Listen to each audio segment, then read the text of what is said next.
వేదికను అలంకరించినటువంటి తిరుమలరావు గారికి నా హృదయపూర్వక నమస్కారాలు. అలాగే నాకంటే వయసులో చిన్నవారైనటువంటి వర్మ గారికి నా శుభాశీస్సులు.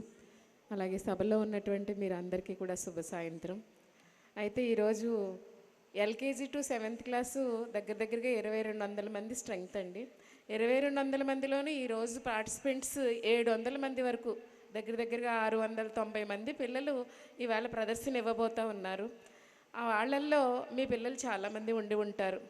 ఈ 700 మంది పిల్లలకు సంబంధించినటువంటి పేరెంట్స్ ఇక్కడ ఉన్నారు. ఎందుకంటే మన పిల్లలు ఏదో ఒక అకాడమిక్ ఎక్సలెన్స్ కానివ్వండి, లేదంటే ఒక నృత్య ప్రదర్శన కానివ్వండి, అందరి ఎదురుగా భయం లేకుండా ఏదో ప్రదర్శనిస్తూ ఉన్నాడంటే ఆ మధుర స్మృతిని మన మనసులో నిలుపుకోవడం కోసం ఈ సాయంత్రం ఇక్కడ వేచి చూస్తూ ఉన్నాం. అంటే మనిషి ఎప్పుడు కూడా తన బిడ్డని, తన రక్తం ద్వారా పుట్టినటువంటి ఆ బిడ్డని తనని తాను ఆ మనిషిలో చూసుకోవటం, వాళ్ళ ఉన్నతి కోసం ఏమైనా సరే త్యాగం చేయడానికి ముందుకు రావటం. మనం అనుకున్నటువంటి కళలు నెరవేరాలంటే ఎక్కడ చదివించాలి, మన పిల్లల్ని ఎలా చదివించాలి, సార్ మాటల్లో మీకు అర్థమయ్యే ఉంటుంది.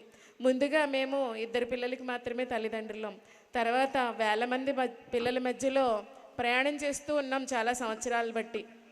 అయితే ఈరోజు మీ ముందుకు ఇలా ధైర్యంగా రావడానికి ఒకే ఒక కారణం, పర్సనల్గా మేము తల్లిదండ్రులుగా సక్సెస్ అని ఎందుకు అంటున్నామంటే, మనం అనుకున్నది భగవంతుని ద్వారా కానివ్వండి, మన కృషి ద్వారా కానివ్వండి సాధించగలగటం. మా 2 పిల్లలు కూడాను రూపాయి ఖర్చు లేకుండా స్కాలర్షిప్తో చదువుకోవడం వల్ల ఆ అనుభవాలు మాకు ఉపయోగపడి తర్వాత సంస్థ పెట్టుకోవడంలో మేము ఏవైతే విధానాలు పాటించామో అవే విధానాలు పిల్లల మధ్యలో పాటించడం వల్ల 199 మంది పిల్లలు సక్సెస్ అవుతూ ఉన్నారు.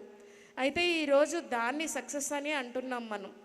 పిల్లలు సంతోషంగా ఉండడం సక్సెస్, సంతోషం అనేది అనుకున్నది సాధించడం ద్వారా సక్సెస్. ఈరోజు దీన్ని మనం అలా చెప్పుకోవాల్సి వస్తూ ఉంది. అయితే వాల్యూ బేస్డ్ ఎడ్యుకేషన్ ఇవ్వడం వల్ల తిరుమల ఈరోజు ఇంత పతాక స్థాయికి అందుకోవడం జరిగింది.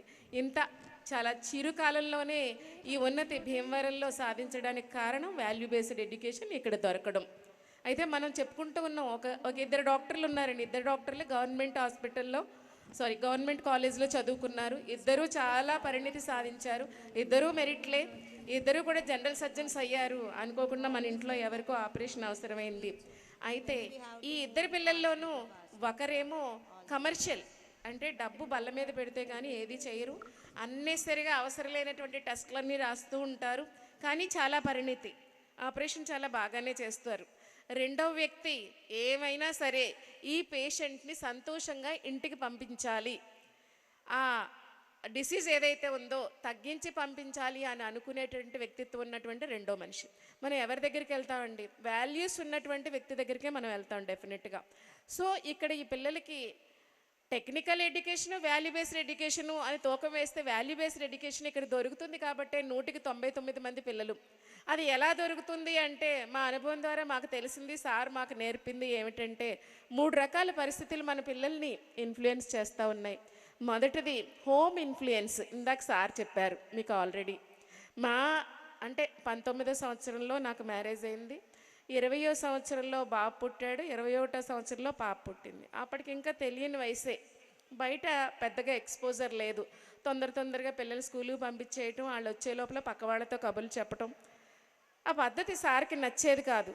1-2 సార్లు నేను కౌన్సిలింగ్ తీసుకున్నాను. ఎందుకు పక్క వాళ్ళతో మూడో వ్యక్తి గురించి ఎంటర్టైన్ చేయకూడదు, చేస్తే మన పిల్లలు ఎలా ఇన్ఫ్లుయెన్స్ అవుతారు, మనకున్న ఖాళీ సమయాన్ని పిల్లలకి పాజిటివ్ వైబ్స్ వెళ్ళేటట్టుగా ఎలా ఉపయోగించుకోవాలి అనే కౌన్సిలింగ్ నేను ఆయన ద్వారా తీసుకున్నాను. ఆ రోజు నుంచి నేను వెనక్కి తిరిగి చూడలా. చాలా ఇంట్లో అట్మాస్ఫియర్ ఎప్పుడూ పీస్ఫుల్గా ఉండేటట్టు, ఏదైనా సమస్య వస్తే ఆయన దగ్గర పరిగెట్టుకుంటూ వెళ్తే పిల్లలు చూస్తూ ఉండగానే వాళ్ళకి కూడా చెప్పి దాన్ని చాలా సానుకూలంగా పరిష్కరించుకోవడం అనేది మా ఇంట్లో అలవాటు చేశారు. ఎప్పుడూ నవ్వుతూనే ఉండాలి, విపరీతమైన పేషెన్స్ లెవెల్స్ ఉండాలి, ఇంట్లో పనులు అందరూ కలిపి చేసుకోవాలి.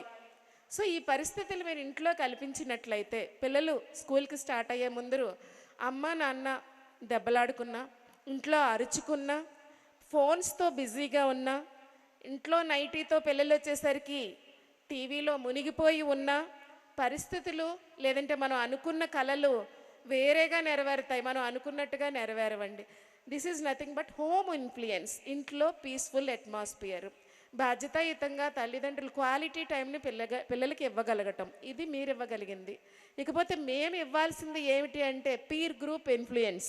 అంటే తోటి పిల్లలతో ఉన్నప్పుడు క్లాసులో ఇన్ఫ్లుయెన్స్ చాలా బాగుండాలి. ఇది పిల్లాడి యొక్క భవిష్యత్తుని డిసైడ్ చేస్తుంది అంటారు సార్. అది ఎలా అంటే ఇది తిరుమల సక్సెస్ అవ్వడానికి కీ పాయింట్ ఇక్కడే ఉంది అని చెప్పాలి. ఎలా అంటే ఇది ఒక అగ్ని కొలిమి లాంటిది. తిరుమల ఎక్కడ తీసుకున్నా కానివ్వండి, అందులో ఓ 10 కట్టెలు ఉన్నాయి అనుకుంటే అవి ఎప్పుడు భగభగా మండుతూనే ఉంటాయి. ఆ కొలిమిలో ఒకే ఒక కట్టి ఉంటే దాన్ని ఎంతోసేపు మనం ఎక్స్పెక్ట్ చేయలేం, 10 నిమిషాలకి అది ఆరిపోతుంది.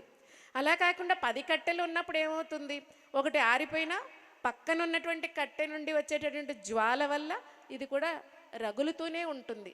అంటే classroom atmosphere Tirumalarao sir కానివ్వండి, వర్మ సార్ కానివ్వండి, సాయిరాజ్ సార్ కానివ్వండి, అంతా ఒక్క చోట నుంచి కష్టపడి చిన్న స్థాయి నుంచి పెద్ద స్థాయికి వచ్చినటువంటి మనుషులు వీళ్ళంతా. సో సార్ గైడెన్స్లో వీళ్ళు చేసేటటువంటి కౌన్సిలింగ్స్ వల్ల మేము చదువుకోవాలి, చదువుకుంటే మేము బాగుంటాము, బాధ్యతాయుతంగా బిహేవ్ చేయాలి, భగవంతుడు నాకు ఇంత జ్ఞానాన్ని ఇస్తే దాన్ని అంతా నేను యూజ్ చేసుకోవాలి అని పిల్లవాడు పాజిటివ్ స్పిరిట్తో, కాంపిటేటివ్ స్పిరిట్తో ఉండేటువంటి అట్మాస్ఫియరు అగ్నికొలిమి. సో ఒక పిల్లాడు పక్కకి ఆకతాయితనంగా ఉన్నా 9 మంది పిల్లలు చదువులో లీనమైపోతే ఏమవుతుందండి? కంపల్సరీ వాళ్ళ బాటనే పట్టాలి ఆ పిల్లాడు. సో ఇది క్లాస్ రూమ్ అట్మాస్ఫియర్. ఎప్పుడూ అగ్ని కొలిమిలాగా అజ్యం పోస్తూనే ఉండాలి ఉపాధ్యాయులు, పరిణితి కలిగిన ఉపాధ్యాయులు ఉండాలి.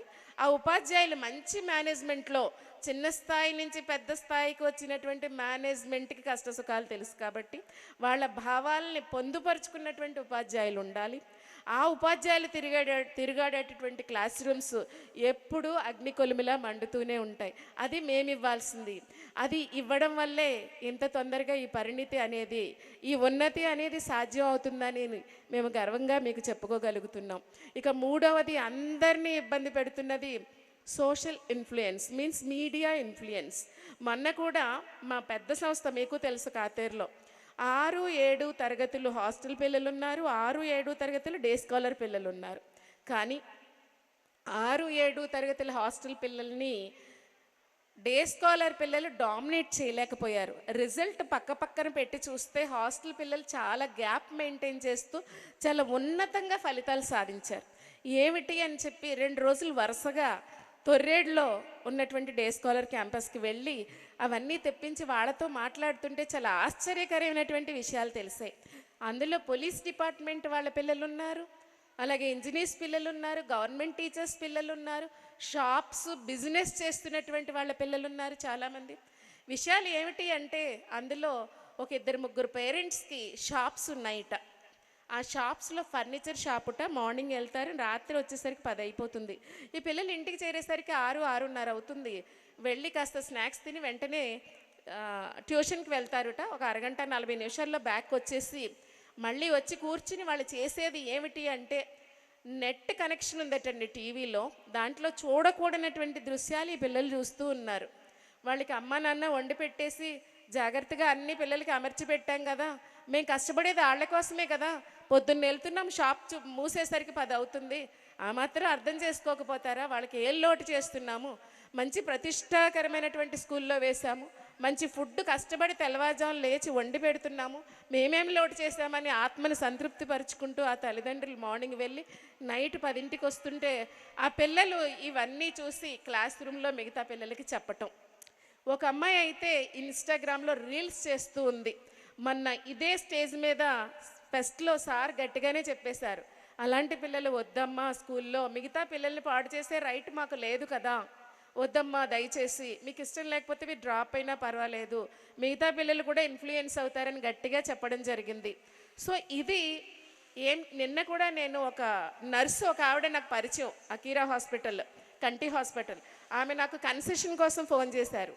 ఫోన్ చేస్తే నేను ఎత్తలేదు, కానీ సాయంత్రం చూసుకుని నేను మళ్ళీ కాల్ చేశాను. చేస్తే నాకు ఆన్లైన్లో ఉన్నట్టు వస్తుంది. వాట్సాప్ కాల్ చేశాను.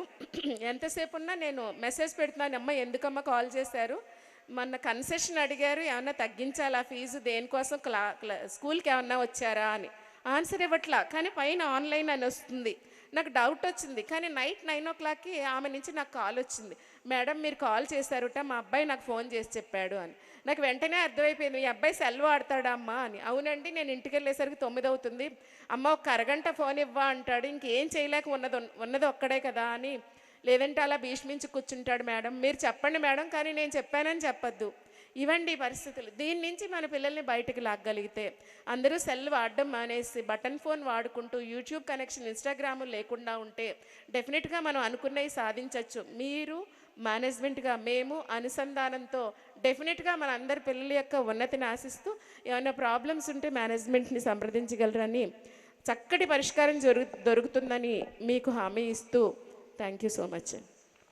Thank you, madam, for sharing such wonderful words of wisdom. I take the opportunity in welcoming our residential director, Sri Srinivas Verma sir.